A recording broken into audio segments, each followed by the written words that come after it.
In this short tutorial, I will show you how to turn off vibration for text messages on your iPhone. Many people find the constant buzzing of their phones distracting and want to disable them. Luckily, it's a simple process that can be done in just a few steps. So make sure to watch this video until the very end to understand the tutorial properly.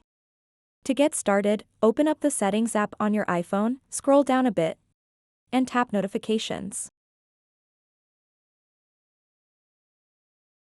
After that, scroll down until you see Messages. Once you've found it, tap on it. What you want to do next is tap on the Sounds option over here. After that, tap Vibration. And then simply tap and select None. Now your iPhone will no longer have any vibrations when receiving texts. So that wraps up this tutorial.